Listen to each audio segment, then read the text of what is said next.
Sveiki! Šiandien pasigilinsime į vieną, sakyčiau, provokuojančią idėją.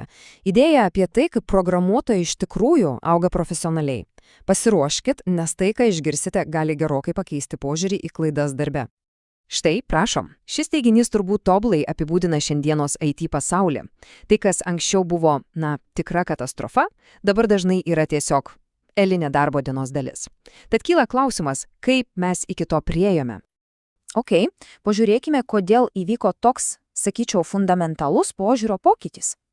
Taigi, kasgi tai pasikeitė technologijų pasaulyje, kad sistemos gedimai produkcinėje aplinkoje nebekelia tokios panikos kaip anksčiau. Pabandykime išnarplioti pagrindinės priežastis. Iš esmės viską lėmė 3 pagrindiniai dalykai. Pirma, projektų skaičius tiesiog sprogo. Jų yra begalė ir dauguma gali sau leisti trumpalaikius sutrikimus. Antra, šiuolaikinės sistemos, pavyzdžiui, GitLab ar Facebook, yra tokios milžiniškos ir sudėtingos, kad joks pavienis žmogus tiesiog nebegali apriepti visumos. Ir trečia, kas be ko, dabar mes turime įrankius, kurie leidžia problemas pastebėti ir išspręsti tiesiog žaibiškai. Na ir žinote, toks požiūris natūraliai atvedė prie klaidų biudžeto sąvokos. Ir štai kas čia įdomiausia.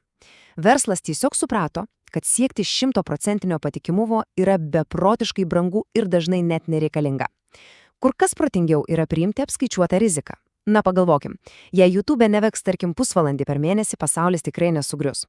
Bet jeigu tiek pat laiko neveiks kritinis verslo įrankis kaip Gmail, pasekmės bus kur kas skaudesnės. Gerai, o dabar keliaukime prie esmės, prie pačios pagrindinės šios temos idėjos. Štai ji, pagrindinė tezė. Skamba drąsiai, ar ne? Žinoma, tai yra sąmoningas apibendrinimas, bet jame slypi neįtikėtinai gili tiesa.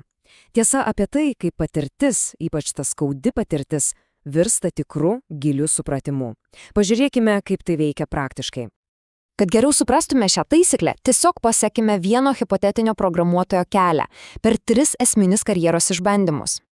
Bet palaukit, prieš pradedant yra viena labai svarbi sąlyga. Ši kelionė įmanoma tik sveikoje inžinierinėje kultūroje. Tokioje, kur po incidento klausiama ne kas kaltas, o kodėl mūsų sistema leido šį klaidą apskritai įvykti. Ieškoma ne atpirkimo ožio, o procesų trūkumų. Gerai, taigi ši kelionė turi 3 tokias stoteles, 3 etapus. Ir kiekvienas iš jų atspindi vis brandesnį požiūrį tiek į problemą, tiek į jos sprendimą. Taigi, įsivaizduokim, įvyksta pirmasis didelis sistemos sutrikimas. Kokia ta pirminė instinktyvi reakcija?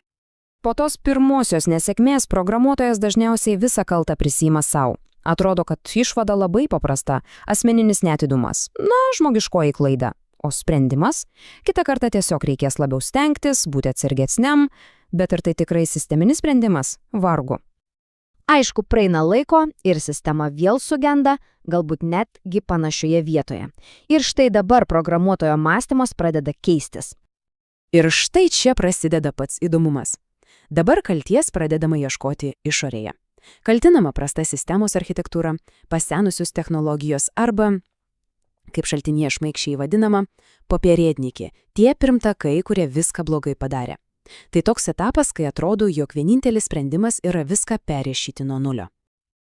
Ir pagaliau ateina trečioji, lemiamoji, nesėkmė.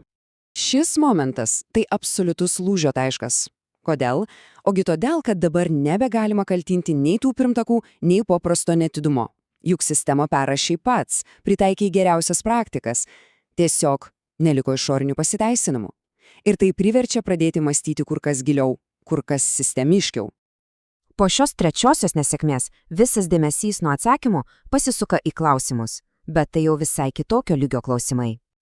Štai šie 4 klausimai ir parodo tą tikrąją transformaciją. Mąstymas pereina nuo paprasčiausių klaidų taisymo prie tikrosios inžinierijos.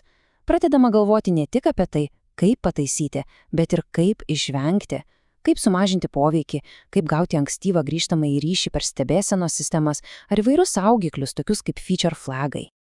Tai kasgi įvyko per šią kelionę? Iš esmės įvyko transformacija. Transformacija iš vieno mąstymo būdo į kitą. Pažiūrėkime, kuo skiriasi šie 2 mąstymo būdai. Koderis tiesiog atlieka užduotį. Tuo tarpu inžinierius galvoja apie ilgalaikės pasekmes, proaktyviai kuria apsaugas ir mato visą sistemos paveikslą. Būtent tai ir yra tas esminis kokybinis šuolis. Taigi, kokia svarbiausia išvada? Tikrasis senioro lygis nėra apibrėžiamas konkrečių technologijų ar karkasų žinojimu. Ne, tai yra mąstysena. Gebėjimas mokytis iš skaudžios patirties ir paversti tas pamokas patikimesnėmis sistemomis ateityje. Ir pabaigai, bene svarbiausias patarimas iš viso šito. Nereikia kaltinti savęs dėl nesėkmės. Nesėkmė nėra asmeninė yda, tai mokymosi įrankis. Vietoj to kalties jausmo, kuris niekur neveda, verta savęs paklausti, ką galiu padaryti, kad tai niekada nepasikartotų. Ir ko vertingo aš išmokau. Štai šis klausimas ir lieka apmąstymams. Pagalvokime, kokia buvo ta vertingiausia pamoka, kurią gavome iš savo klaidos. Labai tikėtina, kad būtent ten ir slypi tikrasis profesinis augimas.